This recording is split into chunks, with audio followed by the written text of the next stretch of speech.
Hello, welcome, Cabbage here. So this will be kind of my follow-up to the Final Fantasy VII Thoughts video. I'm sure nobody's interested in hearing my opinions about the game at this point, but I've been watching a couple playthroughs of the remake, so let's talk about that here. For the English version, I've been watching some of Maximilian Dude's. His knowledge of the game is second to none, so it's helpful to listen to him explain the differences. So it jogs my memory from the original from about, 20 years ago? But I'm mostly watching Chuni in the Japanese version. I think she's about the same age as me, so she's also played most of the Final Fantasies in real time, and her favorite is also Final Fantasy VI. It's also interesting to get a woman's perspective on the game, and also the perspective of someone who says they don't play action games, although she's beating most of the bosses in the first try.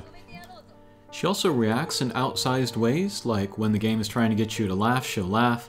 When it's trying to get you to say kawaii, she'll say kawaii. And when the game wants you to cry, she'll cry. She's great. I've been following her YouTube for years. I think I said this in my Final Fantasy tier list video, but while Final Fantasy VII is a game I never want to play again, Remake had the potential to be great or excellent. And from what I've seen so far, it might even be perfect. Square did a ridiculously good job with the game. But I think whether you think it's perfect or just great comes down to a few factors, like how much you like the setting, and then how well the remake fixes parts of the story and characters. For me, I still don't like the setting. That's one thing you kind of can't change about the game. You can't make it take place at a different time in a different place. I still don't like the modern Art Deco steampunk thing. But it is rendered all so beautifully that it repeatedly makes my jaw drop. You can objectively say that this is one of the best looking games ever. I just want a more medieval setting in my Final Fantasy games, or my role-playing games rather. And I especially don't like how the NPCs just look like normal modern-day people from today. There's not enough fantasy in this Final Fantasy, I would say. As for the story and characters, it's too early to say now if they've been fixed, as far as believability or provoking sympathy. Since the story is not finished, with just this in a first of releases, but so far so good. I love everyone in Avalanche, and I love how they all interact with each other. I still don't like Cloud. He's still mopey and awkward, but I feel like everybody else around him is so good that I mind him less, like they negate his downer presence or something. They can't really change that he is a Zack wannabe, so he's still kind of pathetic. You can tell me he's cool, and you can tell me he's cute all day, but you'll never convince me that he's interesting. Not yet, anyway. But Sephiroth so far, they have done right. In my previous video, I did say that I wanted him scary and like a random killing machine, and that's what he is so far, so hopefully they keep on that path, and they don't try to make him sympathetic. I don't want to see Sephiroth, like, as a kid, you know. Another thing I'm hoping for story-wise is a more developed love story with actual stakes. I'm an old man, so I have no time for flirting that doesn't go anywhere. I want resolution. Unfortunately, the Japanese are not good at that kind of storytelling, and they place way too much emphasis on the flirting and the innuendo. There's actually a chance here at something like What Happens in David Copperfield by Charles Dickens. That is the only book I have ever read that made me cry, and it was totally over the love story in there, and how Agnes loves David, but she suppresses it, and actually loves him so much that she can be happy for him when he marries another woman. I won't go any further, you can read the book for yourself if you like. But I have low expectations for Final Fantasy, however, because it hinges on emotionless numbnuts Cloud, so yeah. Overall, Remake is a funny game. It's completely different from the original, and yet in some ways, slavishly so similar. I like how they took all the designs of like the characters and the monsters from the original and just did them like that. They didn't try to modernize or anything or remix anything like in Advent Children. They just took the original designs and then made them look amazing in the current graphics. What's completely different is the expansion of the story, expansion of the characters, fleshing out of the world to give you a greater sense of like location and space. To see the upper plate stretch out over the slums for the first time was pretty amazing. It's almost like the original game was just a rough draft, and this is the real game here. You look at the Resident Evil remakes, and you see essentially the same games, but done better. Like same maps, same story, etc. With Final Fantasy VII Remake, it's a different game. I'm trying to think of a good parallel, maybe like Neil Gaiman's Swamp Thing is a good example where an established property is taken in a totally different direction. But the difference is that Swamp Thing was not beloved by everybody before Neil Gaiman came along. Final Fantasy VII is beloved, and I'm guessing most fans would have been happy with a Resident Evil style remake, where battle is the same, story and dialogue are the same, but just the graphics and music are improved. But Square went way above and beyond, when they really didn't have to, and that's kind of amazing. I think a lot of us have become cynical about Square in the last few years, or maybe last couple decades, depending on who you are. But this game is so well done, it actually makes me angry that they did not put as much effort into other recent releases. Final Fantasy XV sounded like a mess behind the scenes, and it kind of shows in the finished product. We're going to get into spoilers here at the end of Final Fantasy VII Remake. But the idea of like defeating fate and then turning the direction of the story away from the canon of the original is wonderful, and I applaud the decision because, again, I disliked the original so much. For one thing, it might give the players the option to have Aerith not die, which is exactly what I was asking for before. I don't care a fig about Aerith's character, but I care about denying the original writers that cheap emotional manipulation. Again, in interviews, the original character said they wanted to kill a main character just to kill it. That's not good writing, and that's not respectful of the audience's intelligence. I'm a big fan of the historical figure Joan of Arc, but not because she was martyred. I like her because she was a remarkable person doing remarkable things at a remarkable time. All Aerith does is tease Cloud a little and then stupidly runs off alone after a serial killer and gets herself killed. It's meaningless. But maybe Remake can rewrite it so that her death is earned, or better, her meaningless death is cut out. Because it's unnecessary.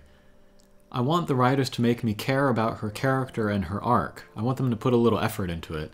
Killing a character does not make them more likable if they were unlikable to begin with. As an example of a well-written character that dies meaningfully partway through a story, I like Boromir from Lord of the Rings. He's proud of his lineage and its efforts to protect the White City, but he is becoming desperate as he feels Mordor becoming stronger. He also resists the right of Aragorn to rule, saying that the stewards are doing the work. He eventually succumbs to the ring, but only for a moment, and he redeems himself in fighting to his death to protect the Fellowship, and also in recognizing the birthright of the king. That's good setup, good payoff. His arc is done, he's gone, it drives the story. But what is Aerith's arc? She can summon Holy, and so to prevent that, Sephiroth kills her, and then that doesn't even prevent it? It's like, who cares? Her death is meaningless. Alright, that's the end of spoilers there. But battle looks amazing and fun and challenging in Final Fantasy VII Remake, like they finally perfected the experiment that began in Final Fantasy XII. Battle is one of the worst parts of the original, but in the remake it's one of the best parts, so that's a great turnaround. I personally love the slowdown while you're in the menu selecting stuff. It's very cool, and you can like rotate around and look at people.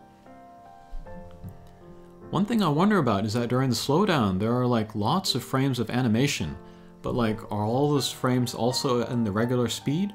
Or is it like new frames added just for the slowdown? Either way, it's amazing. And I also like that it's cool that there's a bit of the Gambit system from 12, when you equip materia onto characters that are not being controlled by you.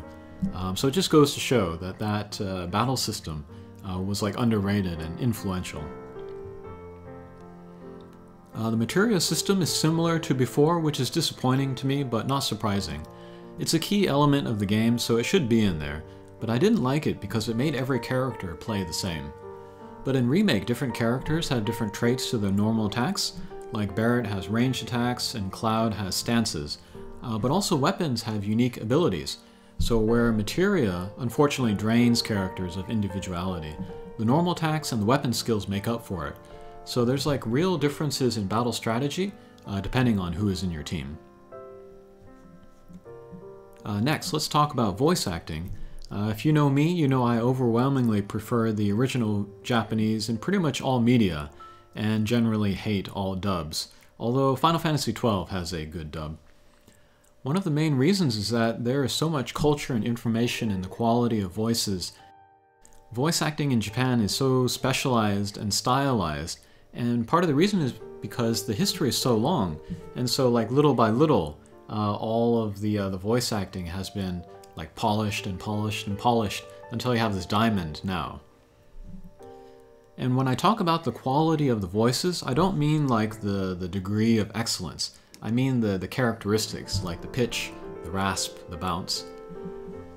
And character types are so established in the voice acting world of Japan that a character can say one line and you immediately get a ton of information about that character, how they see themselves and how they see the world, whether they're self-confident or not, whether they're a people person or not. As an example of a voice instantly conveying a character, listen to Reno. 邪魔するぞと。お前何？この人、私のボディーガード、ソルジャーなの。ソルジャー？元ソルジャーだ。あらまあ、魔法のね。He's a bad boy, cocky, willing to go to moral gray zones, dangerous, but also sexy, despite all the warnings going off in your head. But to English speakers, this higher-pitched kind of voice might not convey toughness or danger or sexiness at all. In Japanese voice acting, the quality of the voice says almost as much about the character as the contents of the lines that they say. In Western voice acting, you really have to rely on the lines to find out what kind of character they are. You could argue that a particular type of voice being so attached to a particular character type leads to shallower characters, and I would agree. But that's anime for you. It's a cultural thing with its own value that's missing in English dubs. And speaking of the voice actor of Reno, Fujiwara Keiji, I found out as I was putting together this video that he died of cancer just a few days ago. He was also the original voice of Nohara Hiroshi from Crayon Shinchan, which is, in my opinion, one of the great underrated performances and characterizations in the history of all Japanese anime. ただいま。おかえり。いってらっしゃい、父ちゃん。おかえりだろ。しんのすけ、お土産買ってきたぞ。ああ、なになに。ほーら。おお。アクション仮面のことが何でも分かっちゃうんだぞ。サンキュー、父ちゃん。ほら、これ欲しかったんだ。ああ、高かったでしょ、それ。1500円。レジで驚いちゃったよ。そうなの、子供の方もバカにならないのよね。ねえ、お風呂入っちゃって。ああ。ほら、しんのすけも一緒に入っといで。ほら、後でいい。To compare with Reno, Hiroshi is lame, pathetic middle management, not respected by anybody, but he's an earnest guy, and he's a good husband and dad, and a really funny character. You laugh at him, but you also pity him. When I finish this video, I'm definitely going to go watch some old Crayon Shinchan. As for the English voices, there are some real swings and misses. Aerith is no good because her dub is very childlike in the quality of the voice, which doesn't fit her character at all.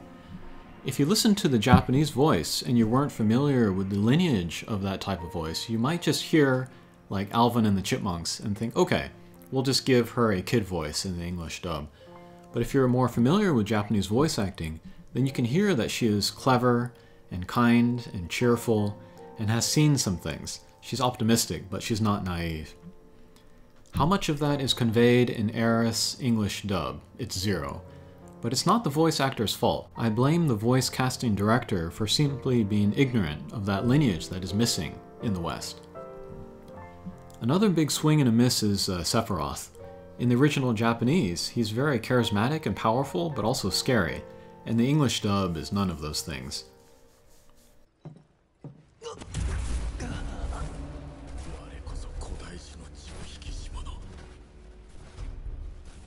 この星の正当なる後継者。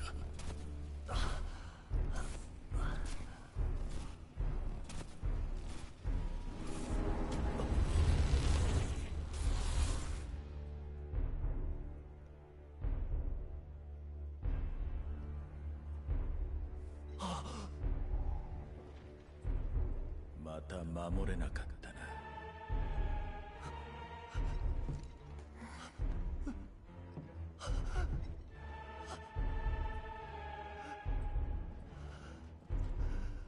喪失がお前を強くする。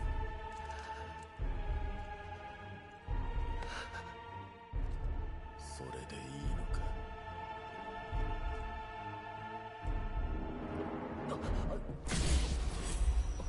Which is why I must ask you this one favor. Don't worry, it's a simple thing. Run, Cloud. Run away. You have to leave. You have to live.